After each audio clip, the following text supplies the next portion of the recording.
안녕하세요. 네, 이제 구주 강의 마지막 시간이 되었습니다.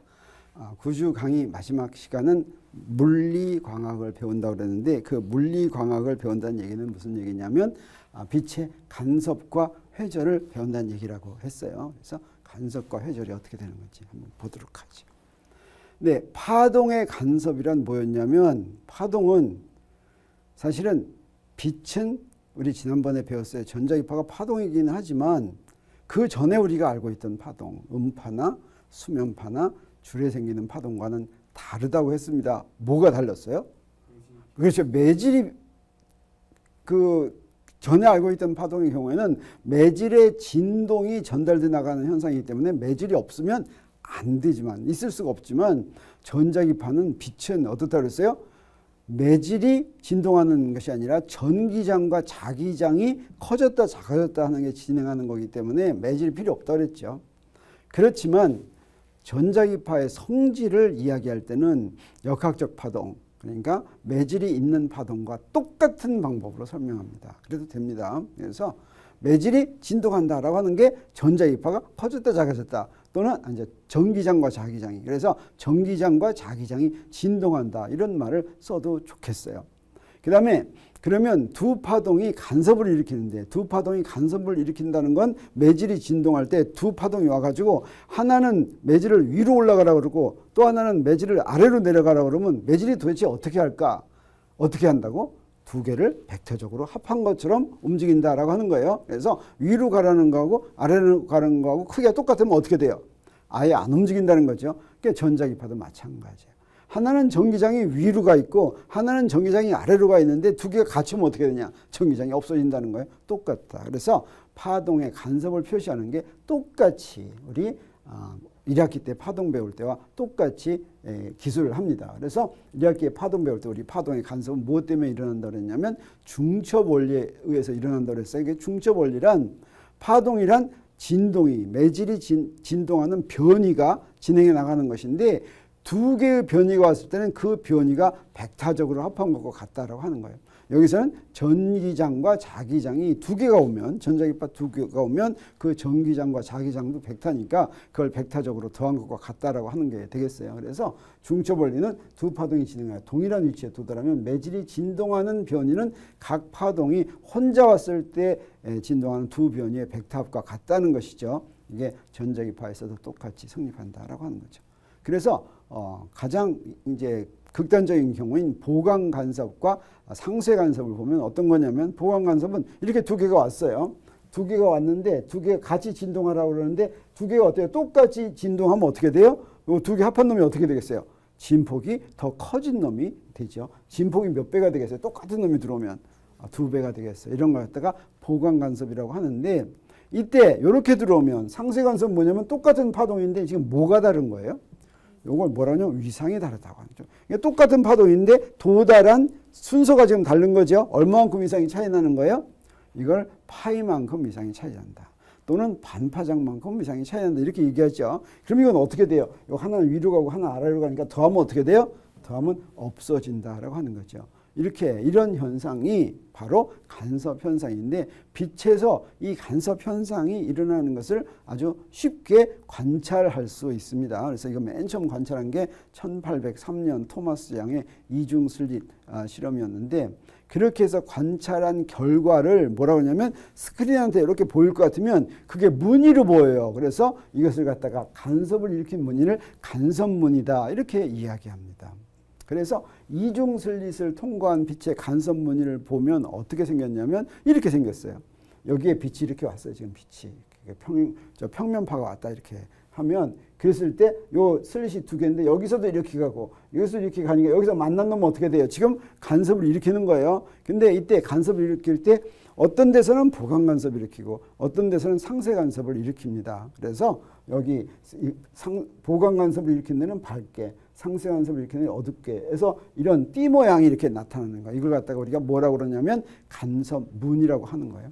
만약에 간섭이 일어나지 않았다면 어떻게 되냐면, 여기 구멍이 두 개가 있으면 여기다 빛을 쪼여주면 어떻게 되겠어요? 우리 그냥 집에서 한번 실험해 보면 돼요. 요새는 그런 집 없지만 내가 살 때는 어떠냐면, 우리 문을 뭘로 이렇게 막았어요? 창호지로 막았어요. 여러분 창호지로 막은 집 살아봤어요? 지금 창호지로 막은 집 있어요? 없어요? 없죠. 옛날엔 창호지로 막았어요. 그러고 나서 어때요? 항상 철이 1년 지나면 그 창호지를 다시 이렇게 바르고 그랬어요. 왜 그러냐면 아이들이 거기다 구멍 뚫어요. 구멍을 이렇게 2개 뚫으면 저기 햇빛이 쫙 비치면 여기에 벽에 밝은 데가 몇 군데 나오겠어요? 이것 좀 여러 군데 나오겠어요? 딱 2군데뿐이 안 나오겠어요?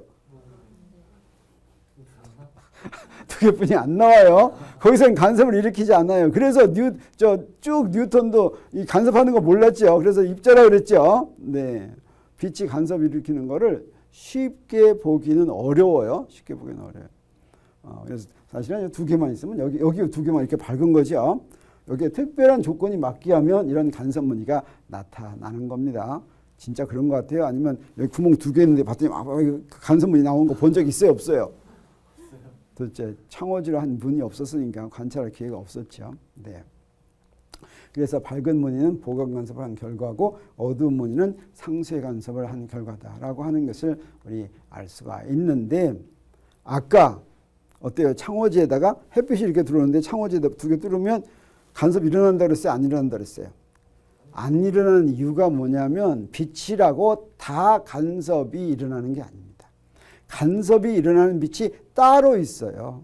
따라서 간섭을 일어나는 빛하고 안 일어나는 빛하고 똑같은 이름으로 부르는 게 좋을 것 같아요? 다른 이름으로 부르는 게 좋을 것 같아요? 다른 이름을 부르는 게 좋겠죠. 그러면 간섭을 일으키는 빛의 이름은 뭐라고 붙이는 게 좋을 것 같아요? 여기 벌써 나왔어요? 결맞는 빛 맞아요. 결맞는 빛인데 또 어떻게도 붙이냐면 간섭성 빛 이렇게도 붙여요. 간섭성. 그럼 간섭 안 나는 빛은 뭐라고 부르면 좋겠어요? 결 안 맞는 빛. 그렇죠? 또는 비간섭성 빛 이렇게 하겠어요. 그러면 어떤 게 결 맞는 빛이고 어떤 게 결 맞지 않는 빛인지 궁금해요? 안 궁금해요? 궁금해요. 저기 지금 형광등이 있는데 형광등에서 나오는 빛은 결 맞는 빛이겠어요? 아니겠어요? 아니에요. 만약에 형광등에서 나오는 빛이 결 맞는 빛일 것 같으면 우리 이렇게 틈새 이렇게 할 것 같으면 여기에 간섭 무늬가 나올지도 몰라요. 네, 그래서 여기다 보면 어떤 거냐면 사실은 레이저 빛과 LED 빛을 비교하면 레이저 빛은 이런 게 나오는 거예요. 이런 거. 그러니까 여기 빛이 여러 개가 나오는데 전부 다 지금 어쩌고 있어요. 지금 뭐가 일치해요? 위상이 서로 일치하죠. 이런 빛이 2개가 이렇게 오면 그러면 경로만 다르면 어떻게 돼요? 간섭이 일어날 수 있죠. 간섭. 자, 여기서는 지금 간섭이 일어나는 거 아니죠. 하나만 이렇게 오니까. 근데 결 맞지 않는 빛은 어떤 거냐면 우리 LED나 형광등이나 전구에서 나오는 빛은 어떻게 생겼냐면 이렇게 생겼어요. 이렇게. 아무렇게나 생겼어요. 이거 여기서 간섭 일어나겠어요? 안 일어나겠어요? 안 일어난다라고 하는 거죠. 그래서 요 빛과 요 빛이 이름이 있는데 이름 여러 가지 불러요. 다 똑같은 말이에요. 하나는 레이저에서 나오는 빛이고 여기는 LED에서 나오는 빛이라고 한다면 LED가 뭔지 알아요? 몰라요?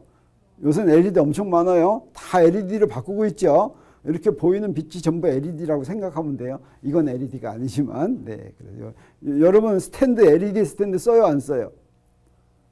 쓰는 사람도 있어요. 자, 자기 LED 자기 스탠드 전부 LED로 바꾸는 게 좋아요. 왜냐면 눈에도 좋고 훨씬 밝아요. 그래서 LED로 바꾸는 게 좋겠어요.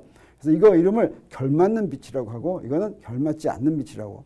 그다음에 coherent 빛, 영어로는 coherent light. 그러면 결맞지 않는 빛은 뭐라고 하면 좋겠어요? 그렇죠. incoherent light. 그래서 incoherent light. 또는 간섭성 빛. 또는 이거는 비간섭성 빛. 이렇게 부르는데 이게 다 같은 말이다라고 생각하면 되겠어요. 자, 그래서 결맞지 않는 빛은 간섭이 일어나지 않는데 그러면 결맞는 빛은 어떻게 만들까? 우리 간섭 현상을 관찰하기 위한 기계들이 있어요. 장치들이 있어요. 그걸 뭐라고 그러냐면 간섭계라고 그래요. 들어본 적 있어요? 없어요? 뭐 유명한 거 뭐 있어요? 그렇죠. 마이클슨 간섭계. 또 뭐 다른 간섭계도 있어요. 이중슬릿 실험 장치도 간섭계라고 얘기할 수 있어요.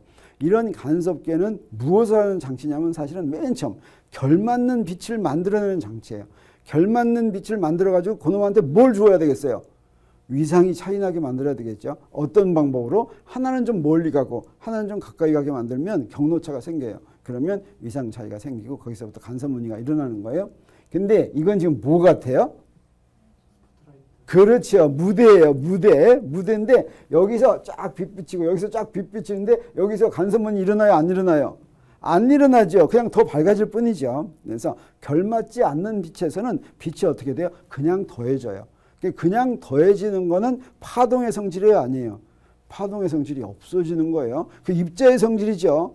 두 개면 두 배로 더 많아지죠. 세 개면 세 배로 더 많아지고 결맞지 않는 빛은 바로 그런 입자의 성질을 가지고 있다라고 얘기할 수가 있어요. 그래서 결맞지 않는 두 빛이 만나면 간섭이 일어나지 않고 전체적으로 두 배 더, 그러니까 두 개가 만나면 두 배 더 밝아진다. 이렇게 얘기할 수가 있는데 위상이 같거나 다른 결맞는 두 빛이 만나면 간섭이 일어난다. 그래서 위상이 같은 두 빛이 만나면 어때요? 결맞는 빛이 만나면 보강 간섭이. 그다음에 위상이 반파장만큼 차이 나는 그런 결맞는 두 빛이 만나면 상쇄 간섭이 일어난다. 이렇게 얘기할 수가 있겠죠. 그러면 결맞는 빛을 만드는 방법은 무엇이 있겠냐 하면 이런 것들이 있다고 볼 수가 있어요. 이게 어떻게 한 거예요? 사실은 이게 뭐예요? 이중 슬릿 장치죠. 이중 슬릿 장치를 할 때 여기에 단일 슬릿을 하나 더 만들어요. 단일 슬릿. 그러면 여기에서 오는 이 빛들은 다 어떤 거예요? 다 똑같은 데서 온 거죠. 그래서 요놈 빛과 요 빛은 두 개 같은 데서 온 거기 때문에 결맞는 빛이 되겠어요. 그래서 요때는 여기 도착하고 여기를 요 거리를 똑같이 한다면 여기서 시작할 때는 위상이 어때요?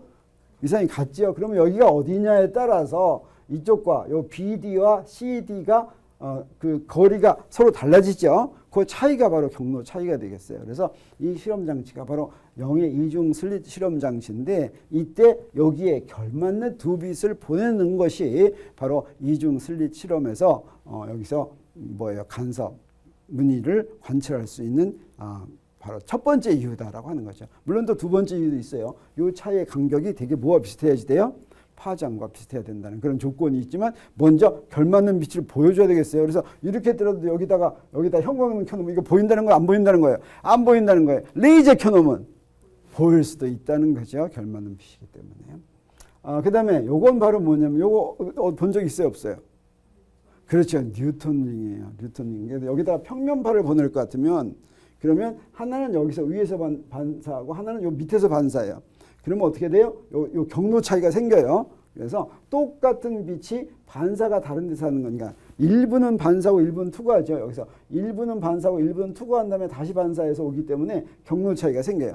같은 빛이 둘로 갈라졌어요. 그래서 간섭계에서는 간섭 무늬가 나오는 것은 항상 이렇게 같은 빛이 둘로 갈라져 가지고 경로 차이가 나올 때 그럴 때 바로 뉴턴링에서처럼 그래서 지금 이런 식으로 간섭 무늬가 나온다라고 하는 뜻이 되겠어요. 그 다음에 아까 얘기했던 마이클슨 간섭계 이 경우도 마찬가지예요. 여기서부터 광원이 오는데 여기 레이저 광선이 나가는 거예요. 한 레이저 광선이 나와가지고 여기 있는 요게 무슨 역할을 해요? 여기 거울인데 어떤 거울이에요? 반투과 거울이에요. 그래서 반은 어떻게 해요? 반은 똑바로 가게 하고 반은 반사시켜요. 그러니까 요 두 개는 어때요? 지금 간섭성 빛이에요. 두 개는 같은 거예요. 단 요 거리와 요 거리에 의해서 어때요? 경로차만 생기죠.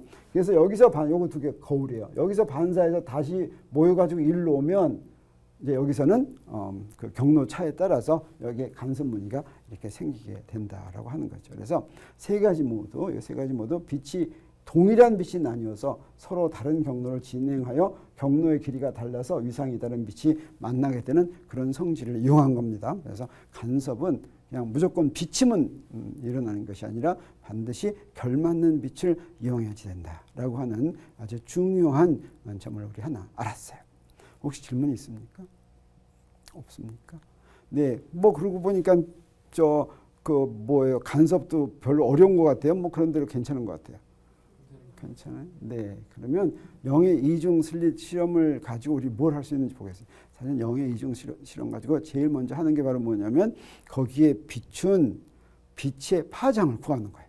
우리 간섭 무늬만 가지고. 그래서 우리 어떻게 된 건지 보면 자 이렇게 된 건데 여기서부터 이렇게 왔을 때 여기에 경로차 구해가지고 여기에 이렇게 간섭 무늬가 생기는 거예요. 여기 보강 간섭하는 거하고 상쇄 간섭하는 거. 그러면 여기서 이 이중 슬릿 실험의 특징은 뭐냐면 밝은 빛 사이의 거리가 전부 다 똑같아요. 그래서 이 거리만 가지고 우리 여기서 사용된 이때는 어떤 빛을 이용해야 되냐면 단색광을 이용해요. 단색광을 이용한다는 건 파장이 다 똑같은 놈을 이용한다는 뜻이에요. 그 단색광의 파장이 얼마인지 우리 알 수가 있겠어요. 그래서 경로차는 AC와 여기에 모였다고 하면 AC와 BC의 경로차인데 이게 스크린의 거리가 요 간격에 비해서 멀다고 하면 우리 근사식을 많이 쓸 수 있어요. 그럼 근사식은 뭐 여러 가지 쓸 수가 있는데 우리 이때 여기서 그 차이는 뭐라고 볼 수 있냐면 그 차이는 여기 수직하면 뭐 굉장히 차이 날 것 같지만 요 차이 그리려면 사실 어떻게 해야지 돼요? 여기를 가지고 원호를 이렇게 그려야 되겠죠. 원호를 그린 거나 여기에 수직하게 이렇게 하면 같아요.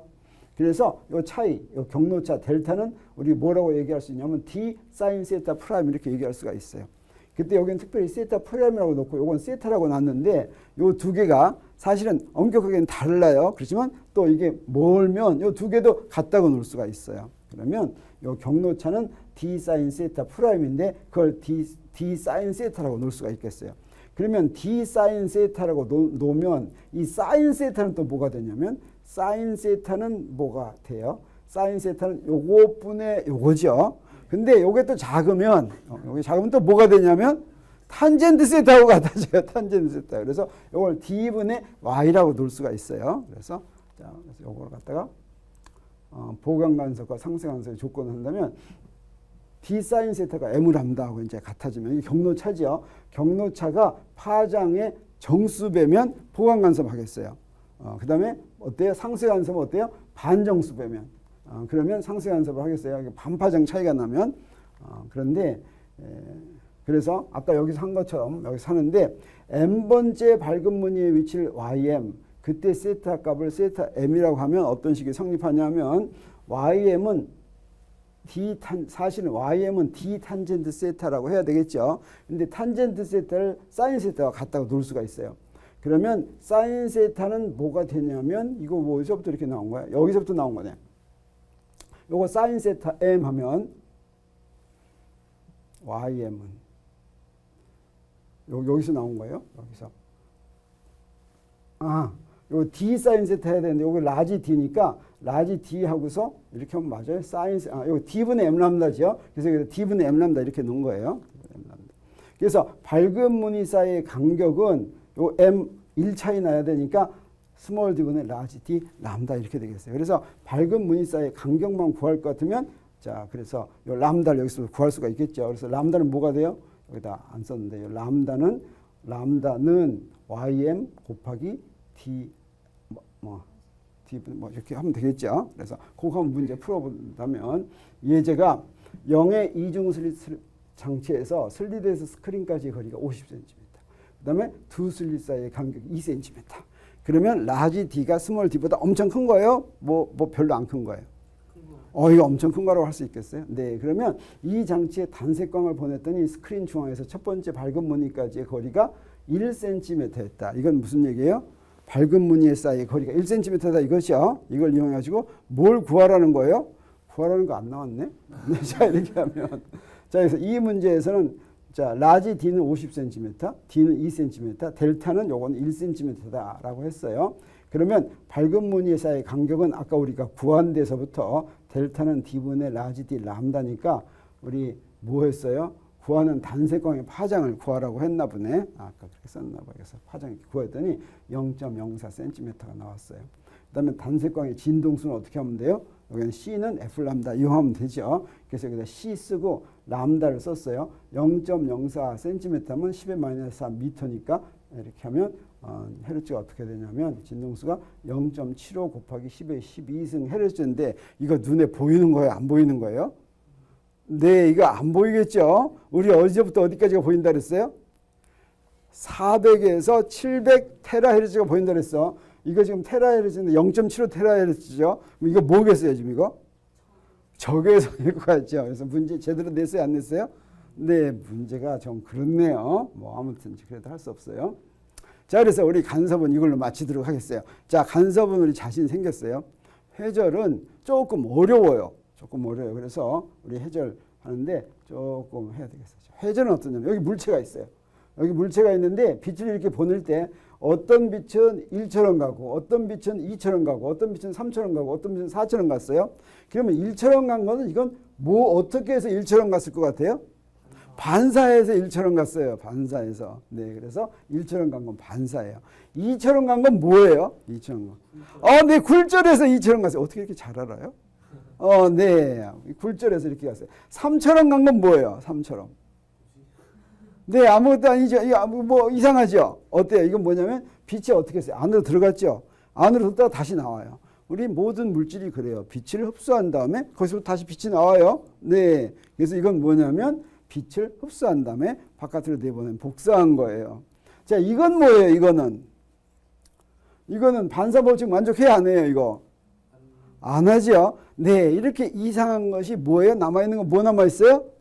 네, 이게 바로 회절이다라고 하는 거죠. 회절이다. 네, 장애물을 만나면 장애물이 빛의 뭐 직진이나 반사나 이런 성질과 관계없이 이렇게 가는 거, 이게 바로 회절이라고 할 수가 있겠어요. 그래서 이 회절을 이해하기가 어려울 것 같아요? 쉬울 것 같아요? 어렵지 않을 것 같아요? 네, 사실은 어려워요. 엄청 어려워요. 그래서 특별한 경우에만 우리가 회절을 공부할 수가 있어요. 진짜 어려운 거는 이건 대학원가도 굉장히 힘들어요. 어려워요. 그래서 경로가 구부러지 회절이라고 하죠. 그래서 빛의 회절을 보여주는 예를 볼 것 같으면 이런 거 있어요. 날카로운 칼날의 그림자를 보면 사실은 빛이 회절을 하면 파동이라는 거 알 수 있다고 그랬죠. 우리 이런 건 주위에서 잘 알 수가 있어요. 뭔가 이렇게 종이 같은 거 이렇게 하면 그림자의 그 가상자리가 선명해요? 선명하지 않아요? 선명하지 않죠. 이게 바로 회절이라고 할 수가 있어요. 그것만 보고도 빛이 파동이라는 걸 알 수가 있는 거예요. 이건 뭐냐면 그대로 지금 사진 찍어 놓은 거예요. 칼을 사진 찍어 놓은 거예요. 근데 그림자를 보면 이렇게 생겼어요. 이렇게 흐리뭉덩하죠. 이게 바로 빛의 그 회절. 왜, 그 얘기는 뭐예요? 빛이 여기서 이렇게 아무데로나 간 거예요. 지금 아무데로나 이렇게 갔다. 그 끝에서 회절이라고 할 수가 있겠어요. 근데 이 회절은 그 구멍의 크기에 따라서 많이 휘어지기도 하고 조금 휘어지기도 해요. 예를 들어서 이런 거예요. 자, 이런 경우는 어때요? 구멍이 좀 크면 이렇게 휘어져요. 근데 구멍이 좀 작으면 어때요? 이렇게 나가죠. 이 모든 걸 다 우리 뭘로 사실은 설명할 수 있냐면 호이겐스 원리로 설명할 수 있다라고 하는 것을 우리가 이미 배웠죠. 그런데 회절도 우리 간섭처럼 무늬를 만들어요. 그래서 우리 간섭 무늬 하려면 슬릿이 몇 개 있어야지 돼요? 2개 있어야지 간섭 무늬 생기죠. 자, 그러면 구멍이 하나만 있으면 거기 간섭 무늬 생기겠어요? 안 생기겠어요? 근데 거기 무늬가 생겨요. 그래서 그걸 갖다가 뭐라고 그러냐면 회절무늬라고 그럽니다. 회절무늬. 그거 모르고 있었던 것 같아요. 회절무늬 생기는 거. 자, 보여주도록 하겠어요. 간섭무늬는 세기가 비슷하지만 회절무늬는 중심부의 세기가 매우 강하다. 그래서 그 무늬가 좀 달라요. 그래서 아까 이중슬릿, 영의 이중슬릿에서는 어땠어요? 전부 다 등간격임과 동시에 그것들의 세기가 거의 비슷했죠. 근데 어떠냐면 회절무늬는 중심부에만 세기가 크고 그 끝에는 그 뭐나 마찬가지면 중심부가 있고 옆에 뭔가 물결 같은 게 있는 그런 모양이 되겠어요. 그래서 이중슬릿의 간섭무늬를 본다면 이렇게 생겼다면 회절무늬를 본다면 회절무늬 여러분 이제 무늬만 보고서 이게 간섭무늬인지 회절무늬인지 구별할 수 있어야 되겠어요. 네, 궁금해요, 안 궁금해요? 어떻게 생긴 게 나올 것 같아요? 네, 이렇게 생긴 게 나와요. 차이가 나요, 안 나요? 차이가 좀 나죠. 어떤 차이가 나요? 네, 가운데가 몹시 강하다는 이런 차이가 나요. 그래서 자, 이런 거를 계산해 보고 싶은 생각이 들죠. 그래서 회절무늬에서는 이런 것을 어떻게 계산하는지 한번 보도록 하겠어요. 그리고 하기 전에 회절무늬는 좀 복잡하기 때문에 좀 미리 알아두어야지 될 게 있는데 바로 그게 뭐냐면 우리가 이미 전에도 한번 얘기한 것과 같은 구면파와 평면파. 여러분 잘 알죠? 자, 구면파는 어떨 때 생겨요? 파원이 어떨 때? 가까울 때, 뭘 때? 가까울 때. 네, 이제 파원은 전부 점이라고 한다면 물론 파원이 쫙 그 선 파원이거나 면 파원이면 항상 평면파가 나오겠죠. 네, 그러겠어요. 그렇지만 파원이 점이라고 하면 그 가까운 데 있을 땐 구면파, 멀리 있을 때는 어때요? 평면파가 나온다라고 하는 거죠. 이렇게 하는 겁니다. 자, 그러겠죠. 그래서 여기서부터 여기까지 이게 구면파처럼 보여요. 근데 멀리 가면 어때요? 이게 평면파처럼 보이죠. 근데 여기다 이렇게 구멍 하나 하면 여기서 또 어때요? 구면파가 이렇게 나오죠. 자, 이렇게 한다고 할 수가 있겠어요. 그래서 파면이 구면인 파동을 구면파, 파면이 평면인 파동을 평면파라고 하는데 점광원 주위에서는 구면파가, 그 다음에 광원에서 먼 곳에서는 평면파가 생긴다라고 하는 것을 우리가 알고 있어요. 근데 회절을 두 가지로 구분합니다. 그래서 회절에는 항상 이름이 붙어 있어요. 프레넬 회절과 프라운호퍼 회절 이렇게 두 가지로 나누는데 이런 거 들어본 적 있어요? 없어요? 없지요. 네, 그래요. 그래서 이걸 프레넬 회절을 근거리 회절이라고 그래요. 프라운호퍼 회절을 원거리 회절이라고 그래요. 그래서 프레넬 회절은 근거리 회절인 건 이거는 지금 회절을 일으키는 파동이 무슨 파라는 뜻이에요. 이거는 구면파라는 뜻이에요. 그래서 구면파를 이용해서 이거를 분석해야 되는데 이 분석하기는 어렵다 하는 거예요. 근데 이거는 원거리 회절이니까 이거는 파동을 뭐라고 가정할 수 있다는 거예요? 평면파라고 가정할 수 있으면 그건 우리가 계산을 할 수가 있어요. 그래서 문제에서 나오는 것은 계산해라 이런 문제 나오는 건 전부 다 프라운호퍼 회절이다 이렇게 얘기할 수가 있겠어요. 자, 프레넬 회절하고 프라운호퍼 회절하고 어떤 게 평면파하고 관계 있는 거예요? 프라운호퍼. 근데 그거 구별하려니까 막 혼동돼요, 안 돼요? 혼동되죠. 프레넬과 프라운호퍼는 무엇의 이름일 것 같아요? 네, 사람의 이름이에요. 이거 둘 다 어느 나라 사람일 것 같아요? 둘 다 독일 사람일 것 같아요? 네, 그렇지가 않고 나라가 달라요. 그러니까 나라가 다르니까 따로 구분해야 되겠어요. 그래서 먼저 프레넬 회절이란 이렇게 생겼어요. 회절 무늬를 볼 것 같으면 그 다음에 슬릿과 스크린 사이의 거리가 비교적 작아서 구면파가 진행하는 것으로 기술할 수 있는 회절을 말해요. 그 다음에 슬릿과 스크린 사이의 거리를 약간만 변화시키더라도 무늬의 모양과 세기가 상당히 바뀌어요. 이 회절 무늬가 막 바뀐다는 뜻이에요. 어떻게 하면 스크린을 가까이 멀리 이렇게 할 것 같으면 네, 그러니까 계산하기도 복잡하다 이런 뜻이에요. 이건 굉장히 막 적분하고 막 이래야 되는데 쉬운 적분이 아니에요. 그런가 하면 아까 어땠어요? 아까 간섭 무늬하고 비교해서 보여준 거 있죠? 그건 바로 뭐냐면 프라운호퍼 회절이에요. 그래서 그놈은 어떻게 생겼냐면 이렇게 생겼어요. 이렇게. 어때요? 이건 사실 좀 잘 안 나왔는데 회절 무늬가 잘 안 보여요. 가운데 게 밝아요. 그 다음에 여기에 사실은 여기에 보강 상세가 쭉 이렇게 좀 있어요.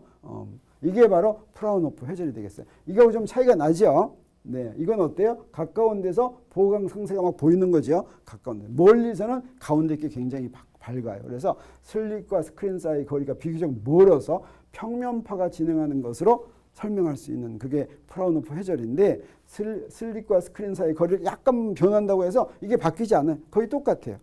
왜 그러냐면 사실 D가 상당히 멀면 근사해가지고 거의 똑같게 되겠죠. 그 각이 거의 안 변한다 이렇게 생각할 수가 있겠어요.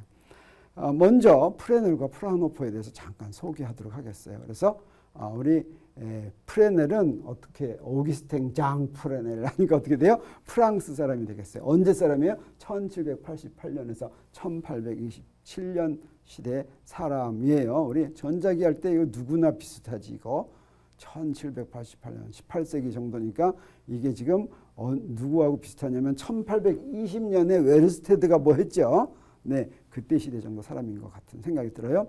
그래서 파동광학의 수립에 크게 기여한 프랑스의 물리학자로서 에콜 폴리테크닉을 졸업했어요. 프랑스에서 에콜 폴리테크닉 하면 제일 좋은 대학이에요. 제일 좋은 대학. 거기를 졸업하고 군대 입대해서 여가의 광학에 대한 연구를 했다고 하는 거예요.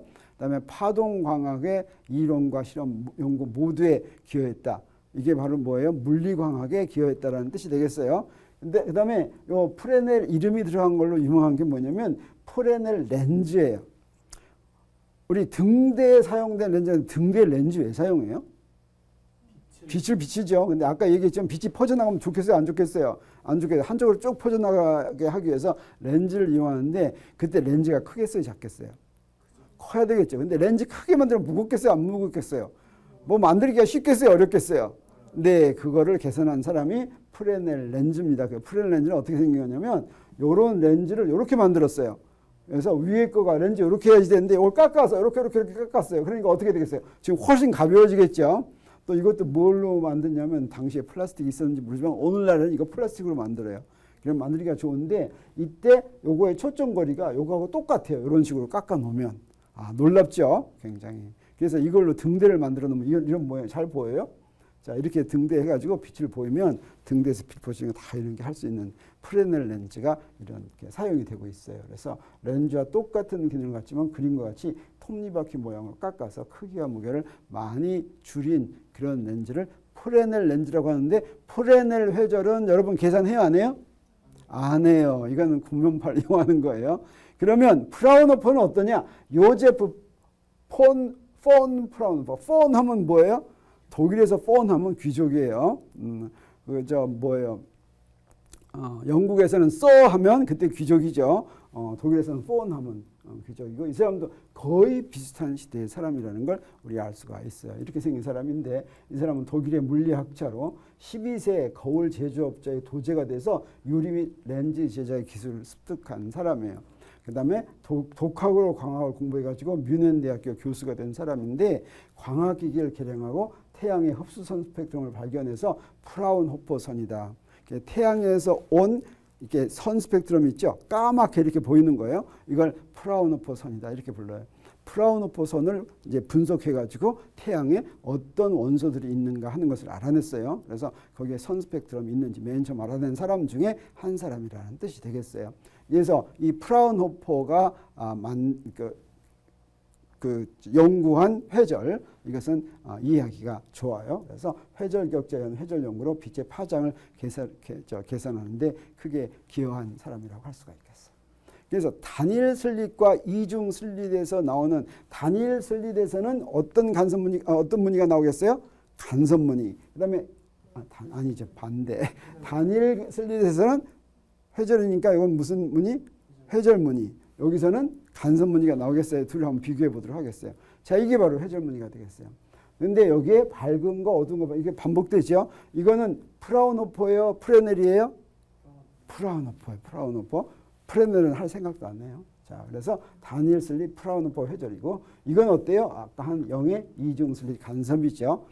이것을 하면 단일 슬릿 회절 무늬하고 무늬의 가운데 밝은 부분의 폭으로부터 빛의 파장을 구할 수 있어요. 그런가 하면 이중 슬릿에서는 밝은 부분 사이의 간격으로부터 빛의 파장을 구할 수 있다. 무슨 얘기예요? 요 간격 알면 파장 구하고, 여기서는 뭐 알면 여기 가장 어두운 거, 가운데는 항상 밝은 거예요. 그래서 첫 번째 어두운 거, 첫 번째 어두운 요 거리에서부터 파장을 알아낼 수 있다라고 하는 거예요. 그거 한번 계산해 봐도 좋겠어요.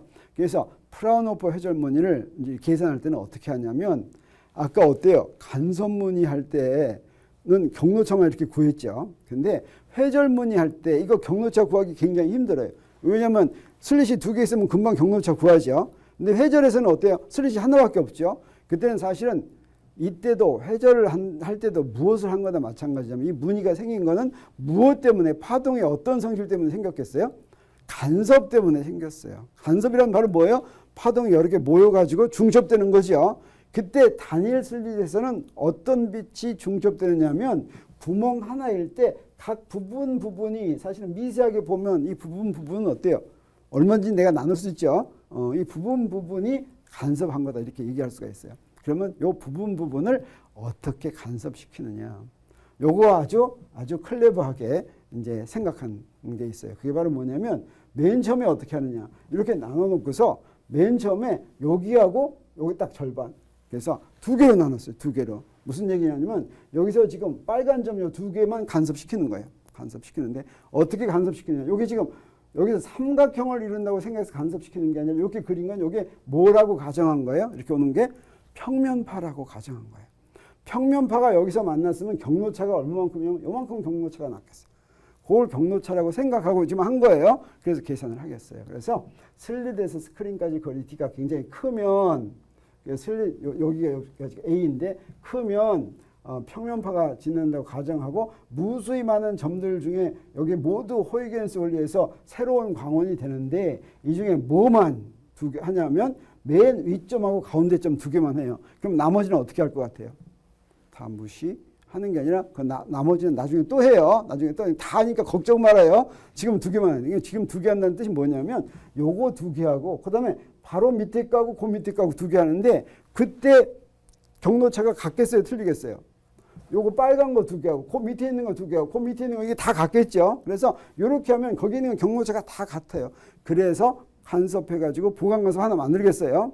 그 다음에 이제 또 다르게 하겠어요. 그래서 그걸 먼저 계산하면, 두 광선이 첫 번째 상쇄간섭을 일으킬 조건은 뭐냐면, 여기서 상쇄간섭을 일으킬 조건을 하겠어요. 왜냐하면 어두운 거 구하려고 하니까 상쇄간섭을 일으킬 조건은 뭐냐면, 경로차가 2분의 A 사인 세타인데, 그랬죠? 여기가 2분의 A 사인 세타. 그게 2분의 람다 해지 되겠어요. 그게 이제 상쇄 간섭이죠. 그래요, 안 그래요? 반파정이에요. 첫 번째 상쇄 간섭만 하면 되겠어요. 그러면 어떻게 되냐면 A 사인 세타는 M 람다가 되겠어요. 왜 M 람다가 돼? 그냥 람다가 되지. 이거 막 거짓말이에요. 이거 그냥 람다예요. 여기서 그냥 그래서 이가 없으면 A 사인 세타는 그냥 람다야. 아, 왜 이런 게 내가 잘못 썼을 것 같아요. 그 다음에 빨간 점 밑에 점들 두 개씩 차례차례로 하면 똑같이 돼요. 그래서 다 똑같이 되는데 이번에는 어떻게 하냐. 이번에는 사이의 간격이 4분의 1인 거 두 개씩 하는 거예요. 무슨 말인지 알겠죠? 4분의 1인 거 두 개 하면 뭐가 달라지겠어요? 람다 2는 이게 뭐가 돼? 4분의 A 사인 세타는 뭐가 돼? 2분의 람다 이렇게 되겠죠? 2분의 람다. 그러면 어떻게 되겠어요? 2람다 이렇게 되겠죠? 그래서 요 놈은 람다, 요 놈은 2람다. 그 다음에 4분의 2가 아니라 6분의 2짜리만 쫙 모으면 뭐가 되겠어요? 3람다 이렇게 되겠죠? 그래서 그런 것들을 다 더하면 되겠어요. 그래서 일으킬 조건을 다 더할 것 같으면 결과적으로 A 사인 세타는 M 람다가 그게 상쇄 간섭하는 어두운 무늬가 되겠어요. 그러면 첫 번째 어두운 무늬까지는 뭐가 돼요? 요거 M이 1일 때를 하면 되겠죠. M이 1일 때. 그래도 돼요? 그럴듯하지 않아요? 네, 그럴듯합니다. 그래서 프라우노프 회전 무늬에서 상쇄 간섭을 일으킬 조건은 A 사인 세타는 M 람다가 되고 여기서는 M은 플러스 마이너스 1 이렇게 되는데 우리 이 모양이 이중 슬릿에서 보강 간섭할 때의 조건과 똑같아요. 그때는 어떻게 됐냐면 D 사인 세타는 M 람다였어요. 그럼 보강 간섭. 이건 뭐? 상쇄 간섭. 근데 다른 거 하나 있어요. 뭐가 다를까? 뭐가 다르냐면 M이 거기도 마이너스는 있어요. M이 거기서 뭐부터 시작하냐면 0부터 시작해요. 다시 말하면 맨 중간이 어떻다는 거예요? 맨 중간이 M이 0일 때가 바로 보강 간섭이에요. 그리고 이제 무늬가 이렇게 나타나죠. 근데 여기서는 어때요? 맨 중간은 상쇄 간섭이 아니죠. 그래서 M은 플러스 마이너스 1부터 나타난다라고 하는 것만 차이가 난다라고 하는 거죠. 네, 그래서 마지막으로 문제 하나 풀어보도록 하겠어요. 잘 보죠. 0의 이중 슬릿 실험 장치에서 슬릿에서 스크린까지 거리는 D가 50cm. 두 슬릿 사이 간격은 D는 1cm. 슬릿 하나의 폭은 A는 2mm이다. 이 장치에 조인 단색광이 만드는 회절 무늬의 중심 가장 밝은 곳에는 몇 개의 간섭 무늬가 들어가는가. 사실은 엄밀하게 보면 0의 이중 슬릿 실험 장치의 간섭 무늬를 엄밀하게 보면 어떤다 그랬어요? 간섭 무늬가 이렇게 생기죠. 근데 간섭 무늬에 이렇게 더 자세히 보면 그 밝은 무늬 속에 어두운 무늬가 들어가 있어요. 그 안에 회절 무늬가 들어가 있어요. 그래서 큰 간섭 무늬 뭐예요? 내가 거꾸로 얘기했어요. 거꾸로 얘기했어요. 그 간섭 무늬 한 거가 전체적으로 큰 회절 무늬 하나 있고 거기에 간섭 무늬가 이렇게 들어가 있는 것처럼 보이는데 첫 번째 큰 회절 무늬 속에는 간섭 무늬가 몇 개 들어가 있을까 하는 게 문제가 되겠어요. 그래서 그거 어떻게 푸냐면 아까 한 거하고 똑같이 푸는 거예요. 자, 여기 큰 건데 여기 이런 게 요게 몇 개에 들어가 있을 거냐라고 하는 거죠. 그래서 이게 풀 때 어떻게 하냐면 회절 무늬에서 첫 번째 상쇄 간섭까지 거리를 먼저 구해요. 그리고 뭘 구하면 되겠어요? 간섭 무늬에서 간격 구하면 되겠죠. 그걸 나누면 되겠어요. 그러면 프라우노프 회전 무늬의 상쇄 간섭 공식은 이거였으니까 여기다 1 대입하고 이제 구하면 M은 1 대입하면 사인 세타는 탄젠트 세타하고 같으니까 D분의 X여서 이게 이렇게 됐어요. 진짜 이렇게 돼요? 왜 이렇게 돼요? 여기다 대입한 거예요. 여기다 대입하면 여기 1 대입하고 그래서 여기에 A 곱하기 D분의 X는 람다 이렇게 됐어요.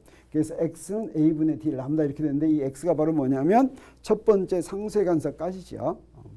그 다음에 이제 간섭 무늬 해야 되겠어요. 밝은 무늬 사이의 간격 D 델타고 하는데 이때 보강간섭 뭐였냐면 D 사인 세타는 M 람다니까 간격 하나의 간격 구할 때는 M 1 집어넣으면 되겠죠. 그래서 여기서도 마찬가지로 사인 세타는 여기서는 D분의 델타가 되겠어요. 그래서 여기다 집어넣으면 D 곱하기 D분의 델타는 람다니까 델타는 D분의 람다 이렇게 되겠어요. 여기 이제 간섭 무늬 간격이 되겠어요. 그래서 뭐로 나누면 되겠어요? X를 D로 나누면 되겠어요. 그래서 근데 폭이 2X니까 2X를 델타로 나누네. 그래서 N은 2X를 델타로 나누니까 여기 2분의 여기다 아까 구한 걸 다 집어넣으면 이게 뭐가 되냐면 A분의 2D 이렇게 돼요. 그래서 2 곱하기 1cm 나누기 0.2cm 하면 10개가 들어간다라고 하는 거죠. 그럴듯해요? 안 해요? 자, 그러면 여러분 회절문이 잘 이해했어요? 안 했어요? 했어요. 근데 회절문이 중에서 여러분은 뭐만 했어요? 프라운호퍼. 프라운호퍼는 근거리예요, 원거리예요? 원거리. 원거리 회절문이. 프라운호퍼는 독일이에요, 프랑스예요? 독일. 네. 그래서 등대에서 사용되는 렌즈 만든 사람은 프라운호퍼예요, 프레넬이에요? 프레넬. 네, 여러분 많이 알았어요. 자, 그래서 오늘 이제 이걸로 광학 다 끝냅니다. 다음 시간에 뭐 한다 그랬어요? 현대물리. 그래서 우리 미지세계 원자와 분자 내부 세계를 보도록 하겠어요. 그래서 정리하면 우리 빛이 파동이라고 하는 것은 1801년이 아니라 3년이에요. 사실은 토마스 영의 이중슬릿 실험에서 관찰된 간섭물리로 분명해졌는데 이중슬릿 간격이 D이고 사용된 단색광의 파장이 람다이면 보강간섭 조건은 D 사인 세타는 M 람다. 이건 우리 이제 머릿속에 있으면 좋겠어요. 그 다음에 단일 슬릿의 회절은 근거리 프레넬 회절과 장거리, 원거리가 아니라 장거리네. 장거리. 네, 단거리, 근거리. 이거 좀 이상하다. 근거리 하면 원거리지. 장거리 하면 단거리고. 야, 이거 뭐가 내가 잘못했어요. 근거리, 원거리. 이거 원거리를 바꿔야 되겠네. 원거리. 단거리 하면 좀 이상해. 근거리, 원거리. 네, 원거리 프라운호퍼 회절로 구분한다. 슬릿의 폭이 A이고 사용된 단색광의 파장이 람다일 때 단일 슬릿에서 상쇄 간섭을 일으킬 조건은 프라운호퍼 회절을 일으킬 조건은 A 사인 세타 M 람다다. 그래서 요거 두 개 똑같죠? 똑같아요. 뭐만 다르다 그랬어요? 이건 M이 0이 이거는 포함 안 되고 이건 포함되고만 다르다 그랬어요. 네, 이렇게 다 맞췄어요. 질문 없죠? 네, 수고했습니다. 네.